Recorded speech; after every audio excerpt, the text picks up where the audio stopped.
Unacademy. Let's crack it.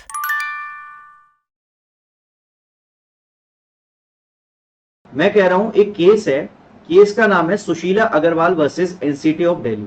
भाई anticipatory bail से related case था। अगर मैं एंटीसिपेटरी की बात करूं तो सेक्शन 438 सीआरपीसी में मिलता है। यहां सुप्रीम कोर्ट हाई कोर्ट और डिस्ट्रिक्ट कोर्ट दोनों के पास पावर होती है किसी भी पर्सन को एंटीसिपेटरी बेल देने की।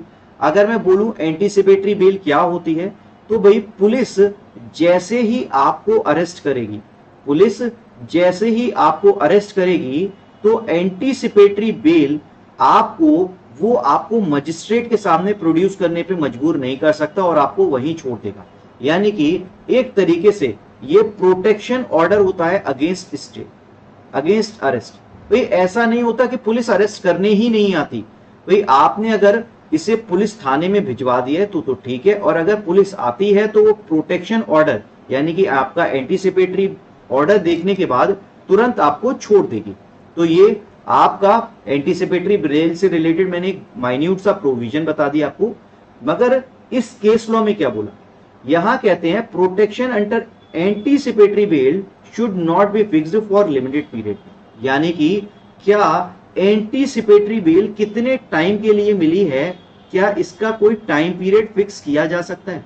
यानी कि अगर मैं आपसे बोलूं भाई एंटीसिपेटरी बेल, किसी पर्सन ने कोई ऑफेंस किया, ऑफेंस सपोज कीजिए आईपीसी में सेक्शन 326 ग्रीवियस हर्ट का ऑफेंस किया है, वॉलंटरीली कॉजिंग ग्रीवियस हर्ट का। उस पर्सन को अरेस्ट करना था पुलिस को क्योंकि ये एक कॉग्निजेबल ऑफेंस है। मैं कहता हूं यहां इस पर्सन को एंटीसिपेटरी बेल मिल गई। भाई मैं कहता हूं एंटीसिपेटरी बेल के बाद इस पर्सन को पुलिस वाले ने इसके रिगार्डिंग चार्जशीट प्रिपेयर करी और मजिस्ट्रेट के सामने सबमिट, इसे चार्जशीट को दे दिया, चार्जशीट बना के चार्जशीट दे दी। मैं कहता हूं क्या इसकी एंटीसिपेटरी बेल अब वैलिड रह गई या नहीं रह गई, इसकी एंटीसिपेटरी बेल अब वैलिड रह गई या नहीं रह गई। तो इसके रिगार्डिंग सुप्रीम कोर्ट ने जजमेंट दिया, थोड़ा सा क्लैरिफिकेशन है इस पॉइंट पे। वो कहते हैं anticipatory bail should not be fixed for limited period. भाई ये जो एंटीसिपेटरी बेल है ये कोई लिमिटेड पीरियड के लिए फिक्स की हुई बेल नहीं होती। ठीक है, इस पॉइंट पे एक क्लैरिफिकेशन था सुप्रीम कोर्ट का कि protection under anticipatory bail should not be fixed for limited period. उम्मीद करता हूं ये पॉइंट समझ आया होगा मैंने जो बताया।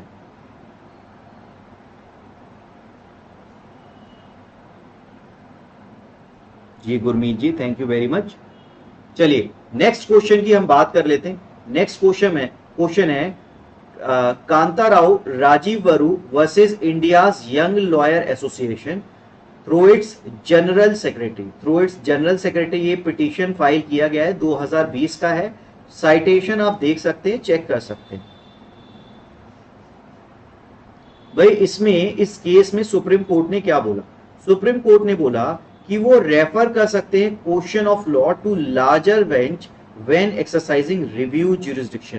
भाई ये क्वेश्चन तो आप सभी लोग जानते हैं, क्या रिव्यू में सुप्रीम कोर्ट जब रिव्यू की पावर इस्तेमाल कर रही है जो कि आर्टिकल 137 में दे रखी है, आर्टिकल 137 में दे रखी है, रिव्यू की पावर इस्तेमाल कर रही है, क्या ये रिव्यू की पावर यूज करते टाइम क्वेश्चन लार्जर बेंच को रेफर किया जा सकता है? क्योंकि रिव्यू का पर्पस क्या होता है भाई, रिव्यू का पर्पस होता है रिव्यू, यानी कि सेम जज उस केस को देखेगा, सेम जज उस केस को देखेगा, उस पॉइंट को देखेगा। तो सवाल ये है क्या आप इस बेसिक कॉन्सेप्ट को डिफीट करके कुछ नया पॉइंट कह सकते हैं? जी, क्या इस बेसिक कॉन्सेप्ट को डिफीट करके कुछ नया पॉइंट कह सकते हैं? यानी कि रिव्यू में जो सेम जज होता है वही अपने दिए हुए फैसले को देता है, अपने फैसले को देखता है। तो ये कहते हैं क्या इसकी जगह हम ये लार्जर बेंच को कोई क्वेश्चन रिव्यू पिटीशन में हैंडओवर कर सकते हैं? जैसे कि हम लोगों ने एक इसका बेस्ट एग्जांपल देखा था सबरीमाला केस में। भाई सबरीमाला केस का जजमेंट आ चुका था, जजमेंट आने के बाद रिव्यू पिटीशन फाइल किया गया। रिव्यू पिटीशन में एक लार्जर क्वेश्चन फ्रेम करके 9 जजेस बेंच को रेफर कर दिया गया। क्या ये पावर रिव्यू पिटीशन में इस्तेमाल की जा सकती है? क्योंकि अगर आप ऐसा कर रहे हो तो आप बेसिक कॉन्सेप्ट को, रिव्यू को डिफीट कर रहे हो। और अगर आप इससे रिलेटेड सुप्रीम कोर्ट के 2013 के रूल पढ़ोगे तो वहां भी रिव्यू का मतलब क्या बताया गया है, जो कि आपको सीपीसी में मिलता है, ऑर्डर 47 में। तो क्या आप इस बेसिक कॉन्सेप्ट को डिफीट करके कुछ नया रेफर कर सकते हो? अगेन मैं इस बात को यहां लिख देता हूं भाई, सुप्रीम कोर्ट के रूल्स में मिलता है 2013 में जी। इसी के रिगार्डिंग, इसके रिगार्डिंग जजमेंट था और जजमेंट में बोला गया कि लार्जर बेंच को क्वेश्चन रेफर किया जा सकता है, लार्जर बेंच को क्वेश्चन रेफर किया जा सकता है अंडर रिव्यू जुरिस्डिक्शन। क्या ये पॉइंट आप लोगों को समझ आ गया कि मैंने क्या बताया इस पॉइंट पे?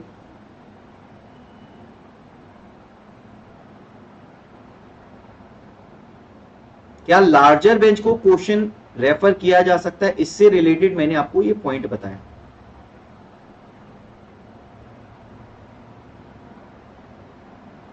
बहुत छोटे छोटे से पॉइंट है मगर बहुत इंपॉर्टेंट है, बड़ा कॉन्सेप्ट छुपाए हुए हैं, एक एक लाइन के हैं, मगर हम इन सारी बातों को आसानी से डिस्कस करते चले जाएंगे। इससे आपको पढ़ा हुआ है तो प्रोविजन भी समझ आएगा और बातें भी समझ आएंगी।